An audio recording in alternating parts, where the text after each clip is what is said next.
एक बार फिर से राहुल गांधी के बयान ने बिहार की राजनीति गरमा दी है। दरअसल राहुल गांधी ने कहा है कि यदि आप ये समझ रहे हैं कि हम बीजेपी और आरएसएस जैसे राजनीतिक संगठनों से लड़ रहे हैं, तो ये गलत है। इन दोनों ने देश के हर संस्थान पर कब्जा कर लिया है। अब हम बीजेपी, आरएसएस और इंडियन स्टेट से भी लड़ रहे हैं। राहुल गांधी के इस बयान पर केंद्रीय मंत्री चिराग पासवान ने प्रतिक्रिया दी है और कहा है कि उनके दिल की बात जुबान पर आ गई।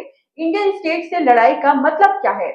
फिर वही होता है कि आपके मन में कुछ होता है तो गाहे बगाहे जुबान पर आ जाता है।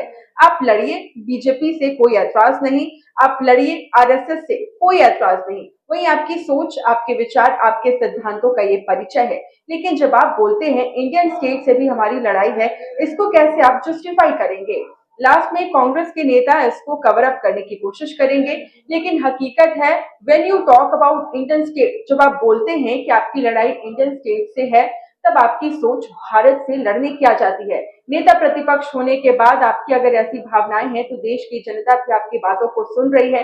मैं उनके पार्टी के नेता से भी आग्रह करूंगा, हर चीज से समझौता कीजिए, लेकिन राष्ट्रवाद से समझौता मत कीजिए।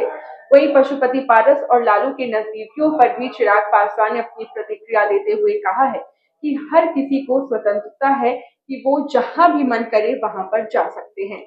बता दें, उनके तो दिल की बात मुझे लगता है अब जुबान पर आ गई है। इंडियन स्टेट से आपकी लड़ाई का क्या मतलब है? फिर वही होता ना कि कभी कभी आपके मन में कुछ होता है और वो गाहे बगाहे जुबान पर आ जाता है। आप लड़िए भाजपा से, कोई एतराज़ नहीं। आप लड़िए आरएसएस से, कोई एतराज़ नहीं। वो आपकी सोच, आपके विचार, आपके सिद्धांतों का परिचय है। बट जब आप बोलते हैं कि इंडियन स्टेट से भी हमारी लड़ाई है, इसको कैसे आप जस्टिफाई कर सकते हैं? और इसके क्या और मायने निकाले जा सकते हैं? लाख कांग्रेस के नेता अब इसको कवर अप करने का प्रयास करें, बट हकीकत है when you talk about Indian state, और जब आप बोलते हैं कि आपकी लड़ाई इंडियन स्टेट से है, तो आप हमारे देश भारत से आप लड़ने की सोच आप रखते हैं ना। और एक राजनीतिक दल के नेता और विपक्ष प्रतिपक्ष होने के बाद अगर आपकी ऐसी भावनाएं हैं, मुझे लगता है देश की जनता भी ये सारी बातें सुन रही है। और मैं तो बल्कि उनके पार्टी के नेताओं से भी आग्रह करूँगा कि अगर आपके पार्टी के नेता की ये सोचे, देखिए हर चीज़ से समझौता कीजिए, बट राष्ट्रवाद से समझौता नहीं हो सकता। नेशन फर्स्ट, इसके ऊपर कुछ नहीं आ सकता।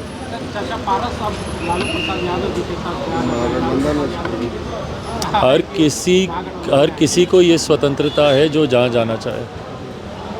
सर, जिस तरह से महागठबंधन में देखा जा रहा है, लालू प्रसाद जी ऑफर कर रहे हैं और ये मीसा भारती और तेजस्वी यादव कह रहे हैं कि तरफ मीसा भारती कह रही है कि स्वागत है और तेजस्वी कह रहे हैं कि दरवाजे बंद है। क्या परिवार में देखिए, परिवार में एकजुटता होना ज़रूरी है, नहीं तो ये काफ़ी चिंताजनक परिस्थिति बन सकती है।